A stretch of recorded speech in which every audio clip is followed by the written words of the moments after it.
Hello students. तो स्वागत है आपका एक बार फिर मेरे यूट्यूब चैनल पे जिसका नाम है टारगेट ITI एग्ज़ाम।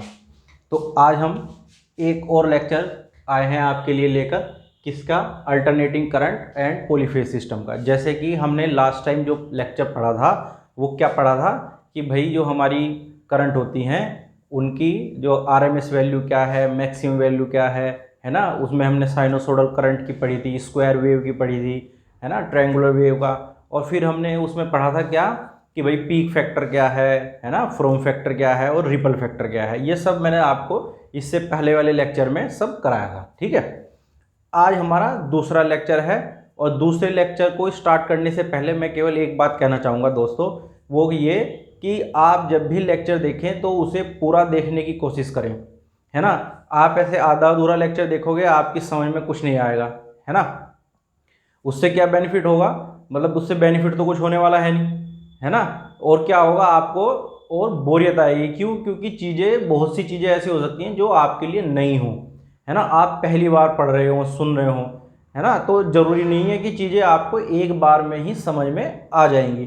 ठीक है, अब देखो, जैसे कि हमारा आज का लेक्चर है और हम जो आज लेक्चर में पढ़ेंगे वो पढ़ेंगे हम टाइप्स ऑफ लोड। क्या पढ़ेंगे भाई? टाइप्स ऑफ लोड, है ना। अब इसका बेनिफिट क्या है, देखो आपने सुना होगा कि हमारे तीन तरीके के लोड होते हैं, है ना। रजिस्टिव लोड, इंडक्टिव लोड और कैपेसिटिव लोड, है ना। अब उसमें क्या है कि आपने ये भी सुना होगा कि भाई जो हमारी करंट है वो लैग कर रही है ना, यानी कि पश्चगामी है, या लीड कर रही है, अग्रगामी है, या सेम फेज में है। तो ये सारी टर्म्स हम आज क्लियर करेंगे कि भाई किस लोड के साथ जो है हमारी करंट अग्रगामी होती है यानी कि लीडिंग होती है, और किस लोड के साथ जो हमारी करंट है वो पश्चगामी होती है यानी कि लैग करती है ना। तो उससे पहले थोड़ा सा ये समझना पड़ेगा आपको कि भाई लोड हमारे कितने टाइप के होते हैं। तीन टाइप के हमारे लोड होते हैं। पहला तो होता है रजिस्टिव लोड। कौन सा भाई? रजिस्टिव लोड, है ना। और दूसरा हमारा कौन क्या होता है? Inductive load. ठीक है भाई। और तीसरा हमारा क्या होता है? Capacitive load. ठीक, अब देखो रजिस्टिव लोड क्या है। अगर कोई सर्किट है और उसमें केवल क्या लगा हुआ है? रजिस्टेंस लगा हुआ है, तो वो क्या हो गया? हमारा रजिस्टिव लोड हो गया। ठीक है, जिसमें केवल क्या लगा हुआ है? रजिस्टेंस लगा हुआ है। ठीक है, वो कौन सा लोड हो गया? रजिस्टिव लोड हो गया। इंडक्टिव लोड यानी कि एक ऐसा सर्किट जिसमें केवल क्या लगा हुआ हो? इंडक्टर लगा हुआ हो, है ना। तो ऐसा सर्किट हमारा क्या कहलाएगा भाई? इंडक्टिव सर्किट कहलाएगा या इंडक्टिव लोड कहलाएगा। ठीक है, या फिर एक ऐसा सर्किट जिसमें क्या लगा हो? कैपेसिटर लगा हुआ हो, है ना। लोड की जगह कह लो, या फिर ये कह लो कि भाई केवल उसमें क्या हो? कैपेसिटर हो, कैपेसिटेंस हो और कुछ ना हो, तो वो सर्किट हमारा क्या कहलाता है? कैपेसिटिव सर्किट कहलाता है। ठीक है, अब ये तो हमने बात की जब केवल रेजिस्टेंस होगा तो यानी कि वो प्योर रेजिस्टिव लोड होगा। इंडक्टर होगा तो वो क्या होगा? प्योर इंडक्टिव सर्किट होगा। और जब कैपेसिटर लगा होगा तो वो क्या होगा? प्योर कैपेसिटिव सर्किट होगा। अब इन तीनों का व्यवहार है ना। क्या है? व्यवहार है कि भाई अगर मेरा रेजिस्टिव लोड होगा तब इसमें करंट और रेजिस्टेंस का व्यवहार क्या होगा, है ना। यानी कि हम बात कहते हैं ना कि भाई सेम फेस में है करंट, आउट ऑफ फेस है ना, यानी कि लीड कर रही है, लैग कर रही है, सेम फेस में है, क्या है।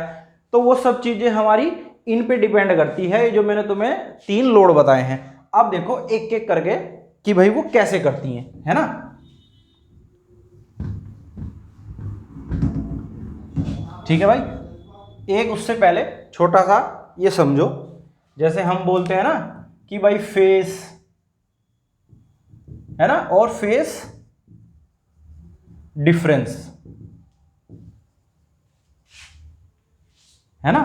फेस और फेस डिफरेंस। ठीक है, फेस देखो क्या है? सेम फेस, या जब कहते हैं ना फेस, ये मैंने तुम्हें करंट के टाइम में बताया था ना भाई, है ना। अब देखो देखो ये क्या है, 0 से स्टार्ट हुई और यहां मैक्सिमम वैल्यू इन्होंने अपनी फाइंड कर ली है, मैक्सिमम वैल्यू है ना, और फिर 0 पे हो गई और ये हो गई क्या, यहां पे फिर 0 हो गई है ना, और ये यहां निगेटिव साइकिल में मैक्सिमम है। ठीक है, तो ये क्या है, ये एक रास्ता है। क्या है ये भाई, रास्ता है, यानी कि ये टाइम के साथ ये समय है, यानी कि इसकी करंट की वैल्यू यहां टाइम पे हमने क्या ले ली, एक पीरियोडिक करके, यानी कि अलग अलग समय पे मापी, तो एक हमारा ये एक ग्राफ बन गया है, यानी कि ये रास्ता बन गया है कि भाई ये करंट जो है हमारी इस रास्ते पे चल रही है, और उस रास्ते पे 2 स्टॉपेज आ रहे हैं, यानी कि स्टॉपेज मतलब यहां भी 0 हो रही है और यहां भी 0 हो रही है। तो ये क्या है, इसे हम बोल देते हैं कि भाई एक फेस है इसका, ये इसका रास्ता है ना। और फेस डिफरेंस मतलब, फेस डिफरेंस का क्या मतलब होगा, जब मान लो ये क्या है, करंट है, आई है, ठीक है। अब इसकी एक 0 यहाँ, मतलब यहाँ से तो स्टार्ट हुई, एक 0 ये रही और एक यहाँ पे 0 है, ये पाई है और ये 2 पाई है ना। ये हमारी क्या आ गई है, आई एम आ गई मैक्सिमम, और ये हमारी निगेटिव आई एम। ठीक है, अब ये देखो ये ऊपर वाला ही बना दिया मैंने, है ना, ऊपर वाला बना दिया ना, लेकिन अभी इसमें देखो चेंज आएगा। क्या आएगा, अगर कोई दूसरी वेवफॉर्म हमारी कोई अलग रास्ता बना रही है, अब देखो ये जो आई है हमारी, इसके लिए तो 0 यहां पे है, और ये क्या है हमारी v, मान लो ये v मान रहे हैं, केवल मान रहे हैं, है ना। तो इसके लिए 0 कहाँ आई, एक यहाँ आई 0, यानी कि ये तो ये करंट यहां से स्टार्ट हो रही और ये v हमारी यहां से स्टार्ट हो रही। उसके बाद ये करंट की वैल्यू एक बार 0 यहां आई, लेकिन v की वैल्यू 0 कहाँ आई, ये आई भाई यहाँ पे आई v की वैल्यू 0, यानी कि इस करंट का रास्ता अलग है और इस वोल्टेज का रास्ता अलग है। तो इसे बोलते हैं फेस डिफरेंस। जब ये क्या करे, इसकी वैल्यू अलग जगह 0 हो रही है ना, और वोल्टेज की वैल्यू अलग जगह 0 हो रही है, यानी कि ये दोनों क्या कर रही हैं, अलग अलग रास्ता फॉलो कर रही हैं, है ना, यानी कि अलग अलग टाइम पे इनकी वैल्यू मैक्सिमम और मिनिमम हो रही है ना, हो रही है ना अलग अलग टाइम पे। तो इसे बोलते हैं फेस डिफरेंस। ठीक है भाई, ये क्या है हमारा फेस डिफरेंस है। कब है कि जब इनकी वैल्यू अलग अलग समय पे क्या हो रही है, मैक्सिमम और मिनिमम हो रही है, यानी कि वो अलग अलग चल रही हैं दोनों। ठीक है, इसे बोलते हैं फेस डिफरेंस।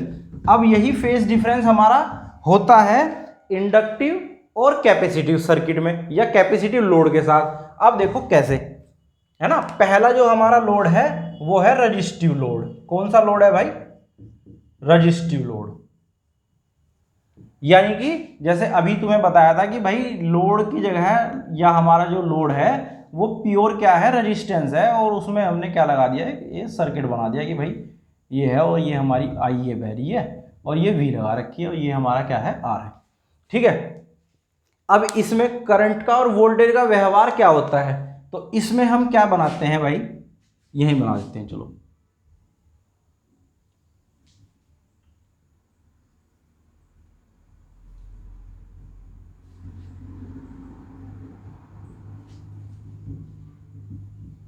ठीक है, ये 0 है और ये हमारी क्या है, पाई है, और ये क्या है हमारा यहाँ पे 2 पाई है, और ये क्या है हमारी, ये मैक्सिमम है यहाँ पे आई एम। ठीक है भाई, अब ये मान लो हमारी क्या है, आई है, ये क्या है, ये आई करंट। ठीक, अब वोल्टेज, अब जो हमारी वोल्टेज होगी वो देखो जरा कैसी बना रहा हूं, देखो ये कैसी आई, ये ब्लू वाली क्या है हमारी, वोल्टेज है। अब ये देखो क्या है, 0 से स्टार्ट हुई, सेम समय 0 हुआ और सेम समय यहां भी 0 हुआ, यानी कि इन्होंने कहा कि भाई, और दूसरी बात क्या है कि मैक्सिमम भी वोल्टेज कहाँ हो रही है, सेम समय पे हो रही है ना। तो यानी कि इसका मतलब क्या है कि जो हमारा रजिस्टिव लोड होता है उसमें करंट और वोल्टेज सेम फेस में रहती है ना, क्या है, सेम फेस में, यानी कि जो दोनों का चलने का जो रास्ता है वो क्या है, एक समान है, यानी कि जो करंट है और जो वोल्टेज है वो एक ही समय पर अपनी मैक्सिमम वैल्यू को प्राप्त कर रहे हैं और एक ही समय पे अपनी क्या कर रहे हैं भाई, मिनिमम वैल्यू को प्राप्त कर रहे हैं, यानी कि एक साथ चल रहे हैं। इसे तुम ऐसे समझो कि जब दो दोस्त चलते हैं साथ में, मान लो वॉक कर रहे हैं और दोनों के कदम क्या हो जाएं, एक साथ चलने लगे, है ना, सिंक्रो हो जाए एक दूसरे के साथ। मतलब जब उसका राइट लेग आगे बढ़ रहा है तो दूसरे का भी राइट लेग आगे बढ़े, ठीक है। तो इस तरह ये दोनों चल रहे हैं।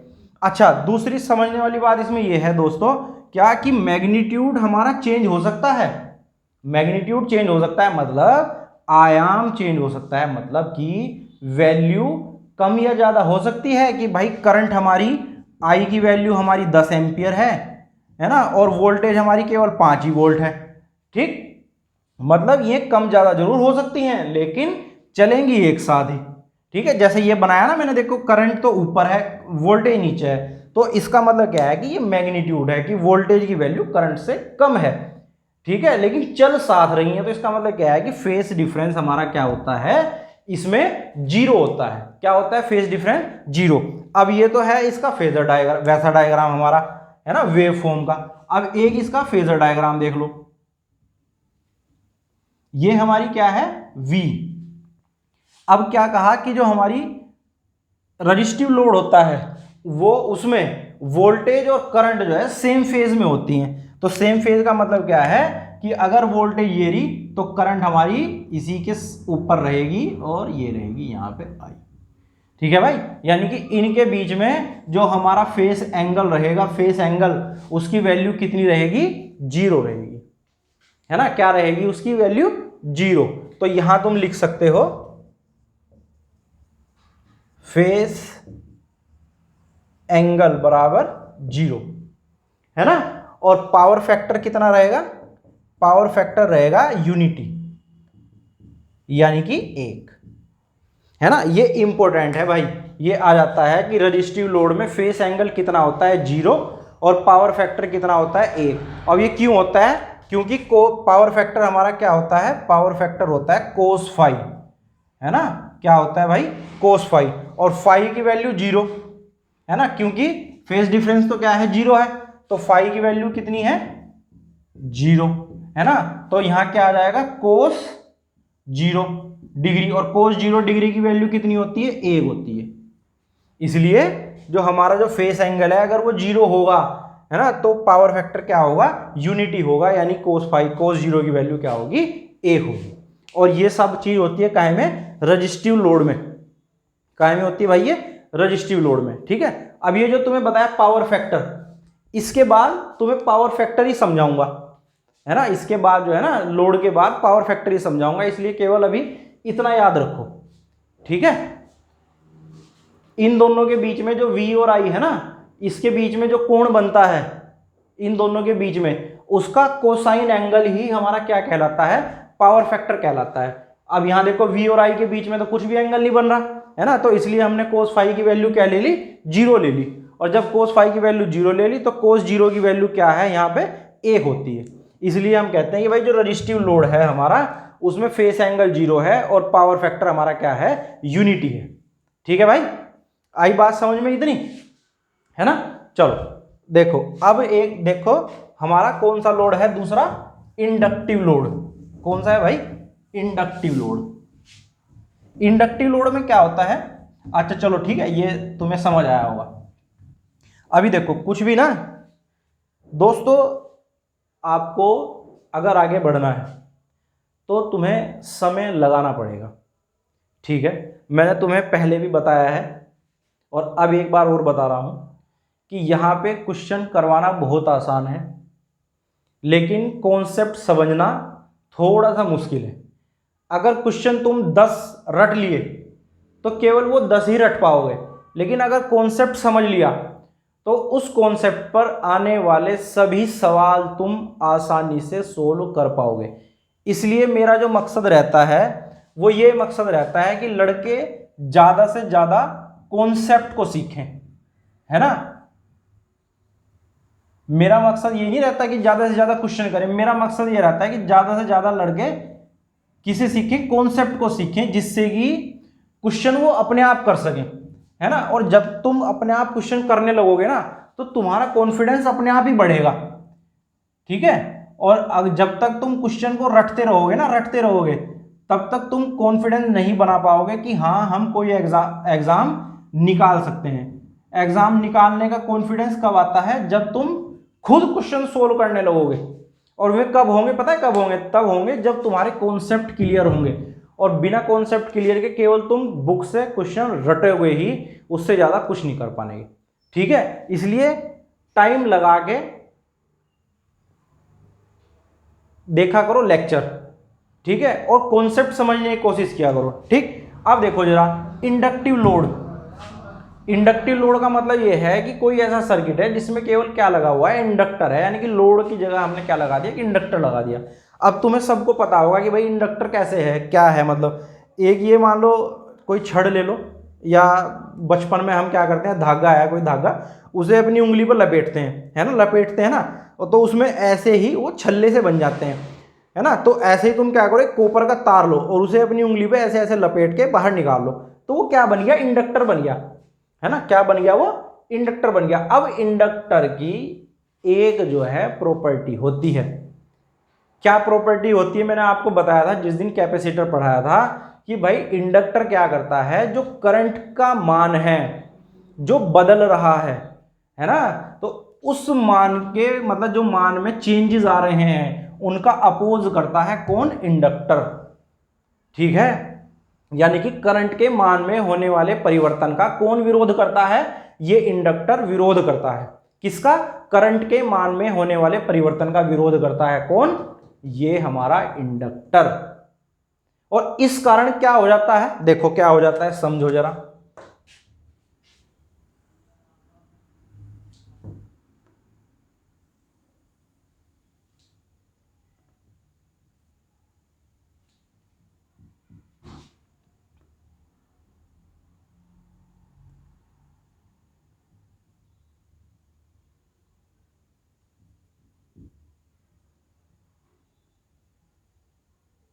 देखो जब ये क्या कह रहा है, मैंने अभी क्या कहा कि भाई जो हमारा इंडक्टर है वो करंट के मान में होने वाले परिवर्तन का विरोध करता है, ठीक है। तो अब इससे होगा क्या नुकसान, इससे नुकसान ये होगा कि अगर ये हमारी वोल्टेज है ना, तो क्या होगा कि जो हमारा जो करंट है वो लेट चलना स्टार्ट होगा, लेट,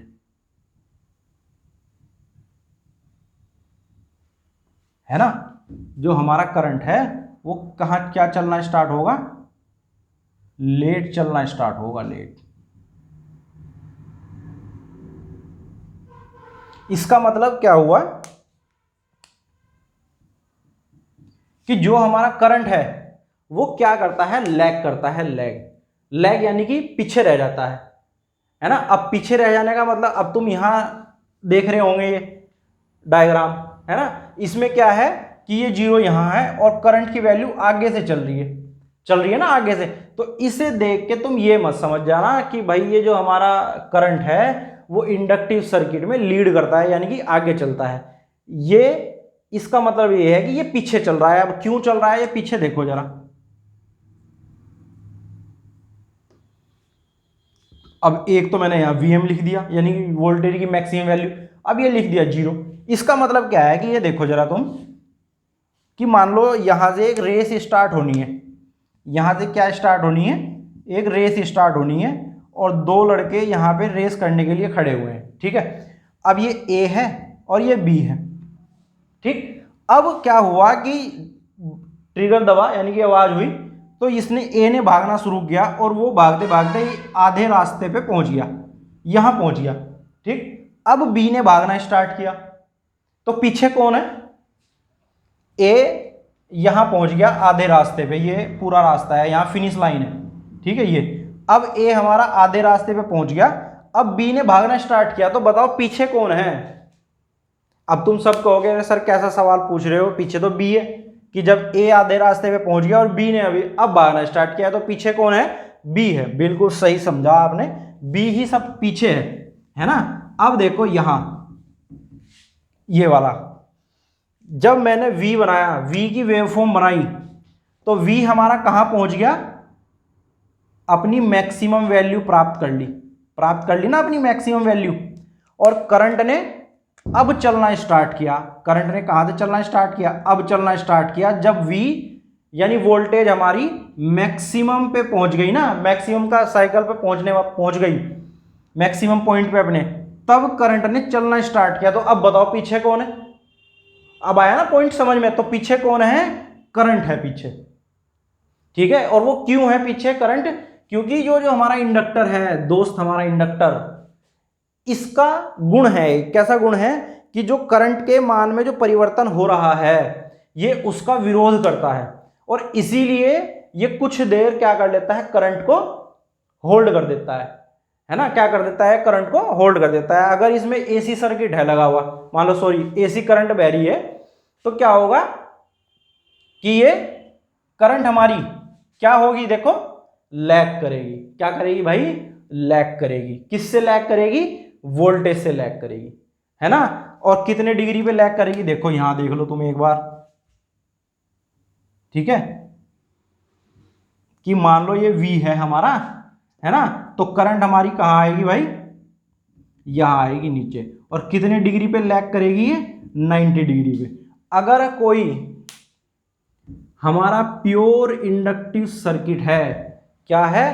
प्योर इंडक्टिव सर्किट, तो हमारी जो करंट होगी वो वोल्टेज से 90 डिग्री लैग करेगी, यानी कि 90 डिग्री पीछे चलेगी। जैसे मैंने तुम्हें यहां दिखाया है कि जब वोल्टेज हमारी मैक्सिमम पे पहुंच गई तब करंट ने चलना स्टार्ट किया है, ठीक है। तो इसका मतलब क्या है कि जब हमारी वोल्टेज सॉरी कि जब क्या है, ये इंडक्टिव सर्किट होगा प्योर, है ना, तो क्या होगी? हमारी जो करंट होगी वो 90 डिग्री क्या करेगी? लैग करेगी, ठीक है। क्या करेगी? 90 डिग्री लैग करेगी। आगे बात समझो भाई, है ना।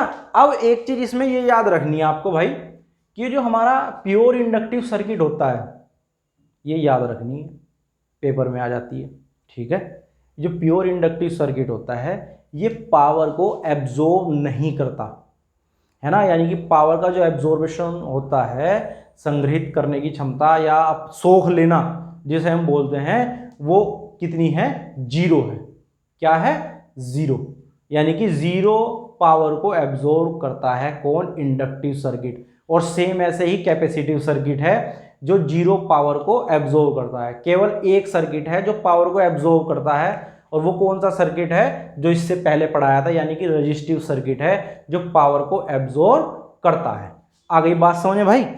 अच्छा, अब जब इसने करंट को रोक लिया कुछ देर के लिए, तो उसका कुछ प्रतिरोध हुआ, उसे बोलते हैं इंडक्टिव रिएक्टेंस। क्या बोलते हैं भाई? Inductive reactance. क्या बोलते हैं? यहां लिख देता हूं, इंडक्टिव रिएक्टेंस, ठीक है। और ये क्या होता है? एक्सएल होता है, और एक्सएल बराबर होता है 2 पाई एफ एल, है ना। 2 पाई तो कांस्टेंट है, ठीक है, ये क्या है? तो कांस्टेंट है। एफ क्या है?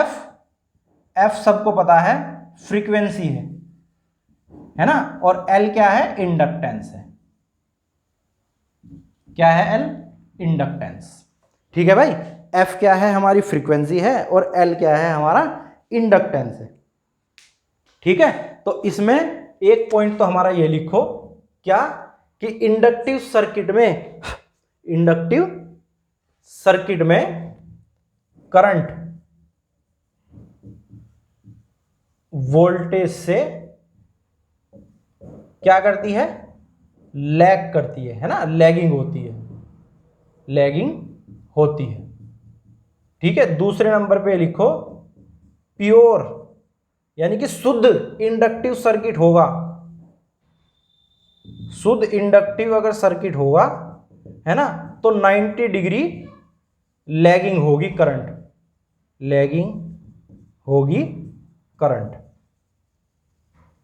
ठीक है। और तीसरा पॉइंट ये लिखो, क्या? कि भाई प्योर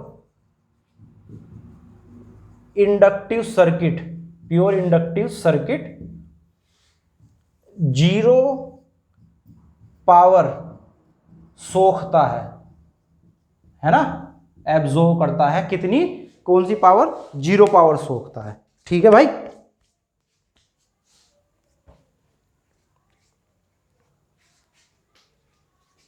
है ना।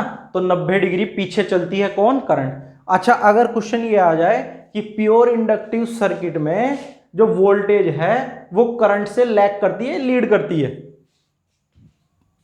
ध्यान से सुनना क्या कहा कि जो हमारी वोल्टेज है वो प्योर इंडक्टिव सर्किट में करंट से लैग करती है, लीड करती है। अब अगर तुम यहां देख रहे होंगे कि जी लैग करती है, तो तुम गलत हो। क्यों? क्योंकि अब की बार मैंने पूछा है वोल्टेज किससे, करंट से, और यहां मैं बता रहा हूं करंट, है ना। देखो दोस्तों क्या है कि जब हम बात करते हैं काहे की कि भाई लैग है, लैगिंग है करंट या लीडिंग है, तो बाय डिफॉल्ट हमारे मुंह पे करंट ही रहता है ना, कि भाई करंट लैग कर रही है, लीड कर रही है। लेकिन कभी कभी एग्जाम में इसका उल्टा आ जाता है और वो ये पूछ लेता है कि भाई इंडक्टिव सर्किट में वोल्टेज करंट से लैग करेगी या लीड करेगी। तो अगर करंट हमारी लैग कर रही है तो वोल्टेज हमारी लीड करेगी, है ना। लीड का मतलब क्या होता है, देखो अभी समझाऊंगा तुम्हें, और वो समझोगे तुम किसमें, कैपेसिटिव सर्किट में, है ना। ये तो हमारा इंडक्टिव सर्किट हो गया, है ना। अच्छा, जो ये बताया ना मैंने एक्सेल, इसके ऊपर भी क्वेश्चन आते हैं, है ना। इसके ऊपर क्या आते हैं भाई, क्वेश्चन आते हैं, ठीक है। एक वैल्यू दे देगा और तुम्हें एक्सेल की वैल्यू तुमसे पूछेगा और तुम्हें वो फार्मूले में रख के सोल्व करनी पड़ेगी, है ना। अच्छा, ये जो तुम्हें बता रहा हूँ ना लोड वगैरह ये सब, अभी ये इसमें हम पावर फैक्टर पढ़ेंगे, उसके बाद हम टाइप्स ऑफ पावर पढ़ेंगे, तो ये सब चीज उसमें यूज होने वाली है।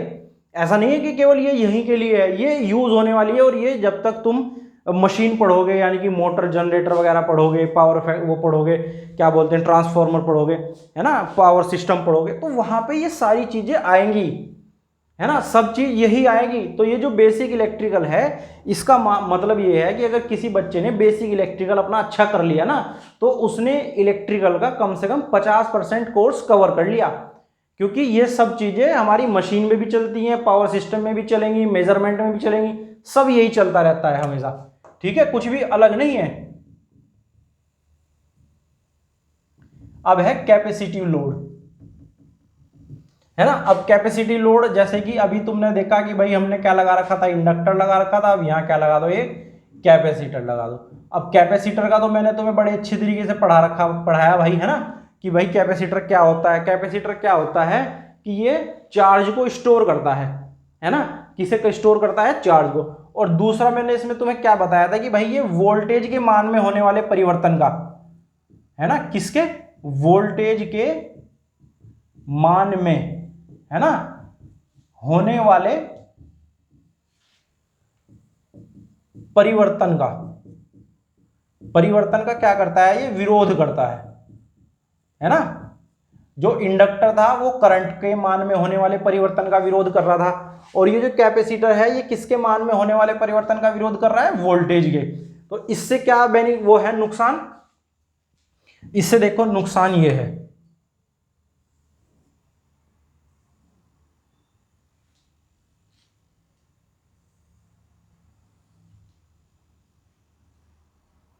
ये क्या है हमारी V, है ना। अब ये इसकी क्या है, मैक्सिमम, चलो ये नहीं दिखाते हम, यहाँ 0 है, और ये क्या है यहाँ पे पाई है, और ये क्या है यहाँ पे 2 पाई है। तो हम ये कहते हैं जब हमारा कैपेसिटिव लोड होता है तो हमारी जो करंट है वो लीड करती है ना, यानी कि वो आगे चलती है। अब आगे कब चलेगी, अगर वोल्टेज तो हमारी यहाँ है 0 पे, तो करंट कहाँ होगी भाई, जब ये यहाँ है तो करंट हमारी कहीं यहाँ पीछे से चल रही होगी। क्यों भाई, जैसे अभी तुमने देखा था ना कि भाई जब हमारी, इससे पहले वाले सर्किट में हमने कैसे देखा था, देखो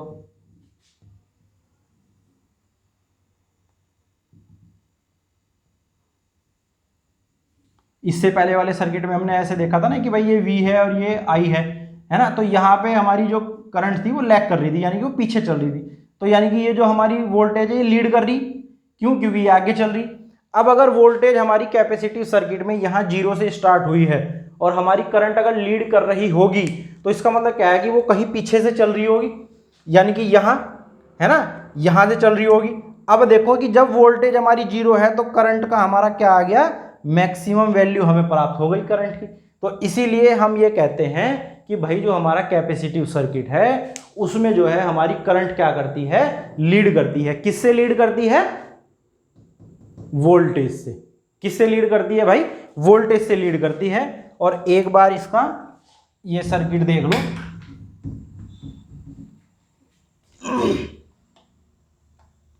देखो भाई, अगर रेफरेंस पे हम वोल्टेज मान लें, है ना, तो ये आएगा हमारा कौन सा सर्किट आया, ये कैपेसिटिव सर्किट, है ना। इसका मतलब क्या है, कितने डिग्री का कोण है? 90 डिग्री का। यानी कि अगर प्योर कैपेसिटिव सर्किट है तो जो हमारी करंट है वो वोल्टेज से 90 डिग्री लीड करती है ना। क्या करती है? 90 डिग्री लीड करती है। और ये बना दिया तुमने, जब करंट हमारी लीड करेगी, देखो अगर ये रेफरेंस है यहाँ पे और हमारी करंट लीड कर रही है तो वो घूमेगी एंटी क्लॉकवाइज, यानी कि घड़ी के घूमने की उल्टी दिशा में। यहाँ से घूम गई ऐसे, यहाँ से घूम गई ऐसे, है ना, घड़ी की सुई ऐसे घूमती है, ये घूम गई उल्टी, ठीक है। और जब ये लैग करती है, क्या कहा, जब ये लैग करती है तो घूमती है ये घड़ी के घूमने की दिशा में। यानी कि अगर ये रेफरेंस है तो घड़ी की घूमने की दिशा क्या है, नीचे को, तो ऐसे घूम जाएगी और इसकी वो हमने ऐसे दिखा देंगे। ठीक है भाई, आई बात समझ में। अब इसमें अभी जो तुम्हें बताया था इंडक्टिव सर्किट में कि भाई ये भी जीरो पावर सोखता है ना, जीरो पावर सोखता है। अच्छा, इसका भी एक रेजिस्टेंस है जिसे कैपेसिटिव रिएक्टेंस बोलते हैं। क्या बोलते हैं? Capacitive reactance. और यानी कि वो होता है XC और 1/2πfC। उसकी वैल्यू ये होती है, F तो वही फ्रीक्वेंसी और C क्या है? कैपेसिटेंस। F क्या है? फ्रीक्वेंसी और C क्या है? कैपेसिटेंस, है ना। F क्या है? फ्रीक्वेंसी और C क्या है? हमारा कैपेसिटेंस है। ठीक है भाई, तो इसे देखो जरा।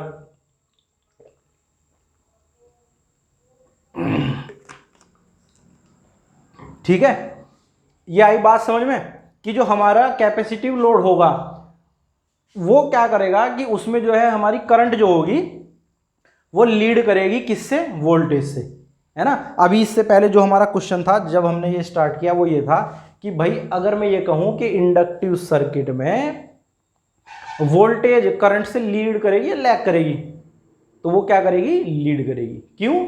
क्योंकि देखो यहां जो इधर होगा वो लीड करेगा, जो इधर होगा वो लैग करेगा, है ना।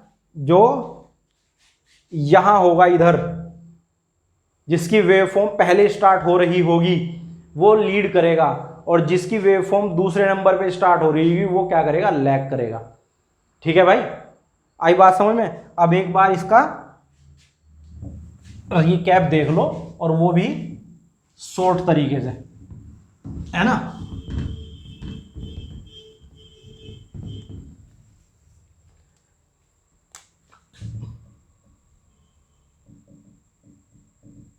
ये रेजिस्टिव लोड, इंडक्टिव लोड, और ये कैपेसिटिव लोड। ठीक है भाई,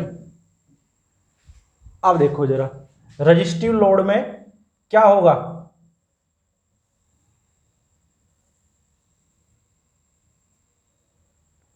जो हमारी करंट है और जो वोल्टेज है वो क्या रहती है भाई?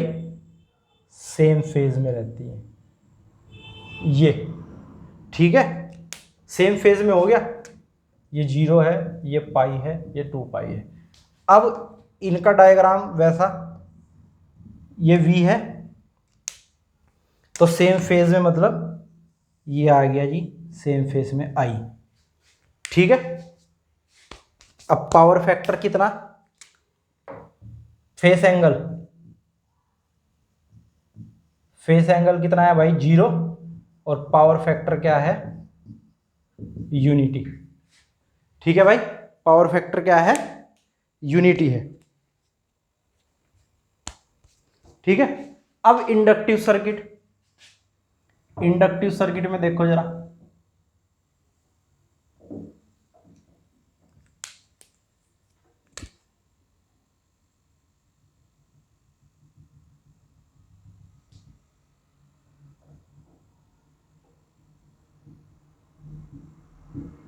ठीक है।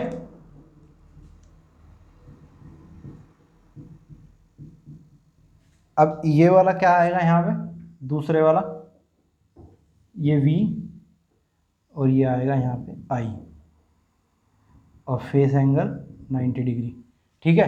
तो इंडक्टिव उसमें फेस एंगल कितना 90 डिग्री और पावर फैक्टर बराबर कितना है, पावर फैक्टर कोस फाई, और कोस फाई कितना है 90 डिग्री, और 90 की तो वैल्यू क्या होती है 0 होती है, यानी कि पावर फैक्टर कितना होता है इसमें 0, है ना। पावर फैक्टर क्या होता है 0। लेकिन कब होगा, जब प्योर इंडक्टिव सर्किट होगा, प्योर इंडक्टिव। हालांकि प्योर रजिस्टिव, प्योर इंडक्टिव और प्योर कैपेसिटिव कोई सर्किट नहीं होता, ठीक है, लेकिन हम मानते हैं बस, ठीक है भाई।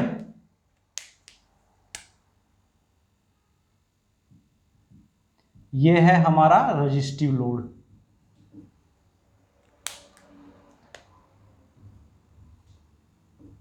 रजिस्टिव लोड में देखो क्या है, देखो इसमें ये V है और ये है I है। अब देखो इसमें फर्क तुम्हें दिखाई दे जाएगा अपने आप।